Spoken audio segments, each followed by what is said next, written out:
But we'd also first tell you the arithmetic. Rashid Kitwai and Arun Anand and Nistula Hebar, as you weigh in, just let's look at the arithmetic. So the BJP won 89 seats. So that's why it is 15 to 16 cabinet berths. So it is what? A six MLAs per each cabinet berth is a weight of 6 MLAs. So it's a ratio of 6. So that's why 15 or 16. The JDU won again 85. So their number is 14 plus the CM's post. That goes to them. LJP won 19. So they get 3 to 4. And total seats won by Harm is 5, so they get 1 berth, although they don't, they're short of the 6 number and they don't make up the overall average weight. Seats won by the RLM, again 4, so they get not more than 1 berth. So this metric seems to work for the BJP and for the alliance. They seem to have divided the total number of seats and a base of 6, and then we'll fight on the cabinet berths. And the single largest party also gets to see its candidate as the Speaker of the House. Rashid Kitwai will also try and break down the caste breakup of the candidates or those who are getting cabinet berths. So all castes seem to have been accommodated there, including community, because there is a Muslim leader who is part of the cabinet from the JDU. Rashid Kitwai.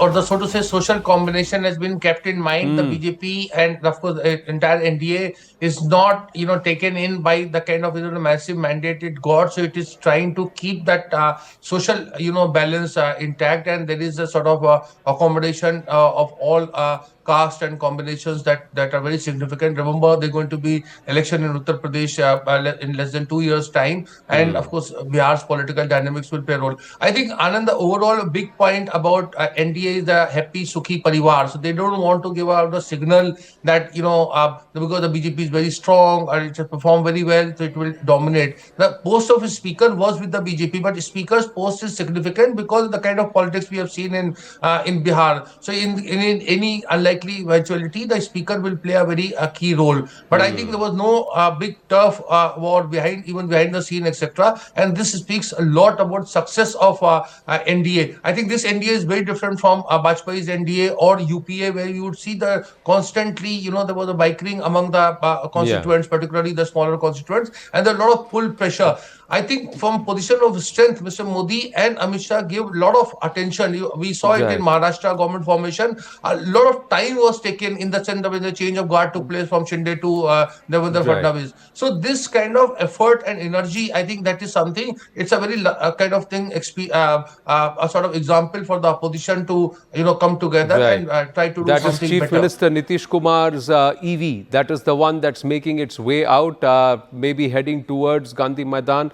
There was also this important meeting that was being called by Amit Shah, who had reached early. Payal, could you weigh in on that quickly before I bring in Arun Anand and also Nistula Hebar? So on the one hand, you have the Indie bloc withering away, the Congress breaking away. They're going to fight elections separately. On the other hand, perhaps the BJP showing this is how you manage allies. This is how you work with allies together and win together while fighting together. But what's this whole important meeting about that was supposed to start at around 10:30, right? What was this meeting about? Well, that's going to be the final meeting that gives in the touch as far as the oath taking is concerned. Just before an hour before that oath taking really happens as well, they want to make sure that everybody understands where this is going and how it is really going as well.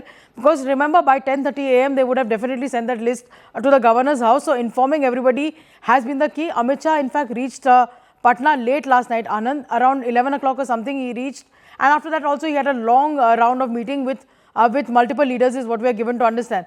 The BJP and the NDA planned this very, very well. Even in the run-up to the elections, the BJP did understand that probably there could be faces who could be angry with what's been happening as well. So Dharmendra Pradhan was keyed in as well. The BJP had a man-to-man marking for everybody as well. If there is anybody naraz, unko kaise manana, we do not want dirty linen to be washed in public, obviously, because it's a big party, aspirations are also big. So all of this is being done. And Amit Shah is the force behind the entire entire BJP network as far as this Bihar election is really concerned. A lot of credit will have to go to him, the way he's been able to marshal the resources, the way he's been able to coordinate with all the alliances as well. We just saw the meeting that the JDU leaders had with Amit Shah, not just on one but two occasions in the national capital a couple of days ago. Of course, the smaller alliance partners met Dharmendra Pradhan and met Vinod Tavre. So all was sorted out. It's just probably a last minute meeting that you're really having over here. Right. These are pictures coming in from Gandhi Maidan. A little bit of a foggy winter morning, even in Patna. So it's not just smog only around the Delhi and Delhi NCR. That's Chandrababu Naidu arriving at the airport. So one by one, all the NDA leaders are arriving. We did see Gujarat Chief Minister also arrive a short while ago. We will have Eknath Shinde and also Devendra Fadnavis arriving there. So the NDA leaders, a lot of the chief ministers of various states are also arriving there, Payal.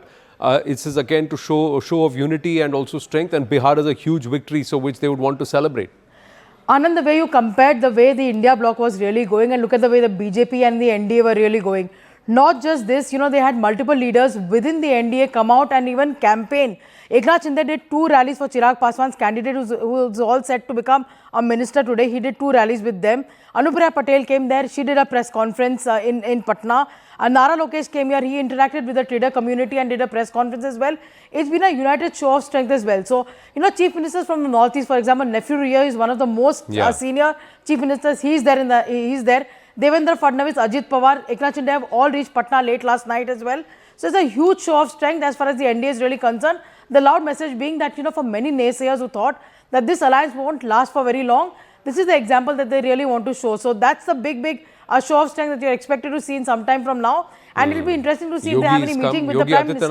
Yogi Adityanath has come. There is Keshav Prasad Maurya also. Is he also there behind? Brajesh Pitak. These are some of the, from some time ago. Nistula Hebar, your thoughts on the NDA? Are they also moving on, not just looking at the oath taking here, but they will be talking about the municipal elections in Maharashtra. That's the next big challenge, including Mumbai and Thane. Eknath Shinde making a call that we should all fight together, distribute our seats and together, while the Indie bloc says we are going to fight it alone. Well, Nitish Kumar reaching the Maurya Hotel. Those are the pictures. But yes, please, Nistula, continue. Well, the Maharashtra local body polls are extremely important because the NDA kind of looks at it as the last nail in the coffin of the UBT Shiv Sena, because for many years that has been the source of strength and resources for the Shiv Sena, holding power in the richest local body in India. The BMC has been, the base on which the Shiv Sena kind of runs its politics. And therefore, they are extremely focused on that election. It's not going to be like any other local body election. And in fact, in other local bodies, the NDA has been fairly laissez-faire, saying that whoever wants to fight with anybody in any equation, that's fine with us. But in BMC and a couple of others, which are extremely important, we need to be together.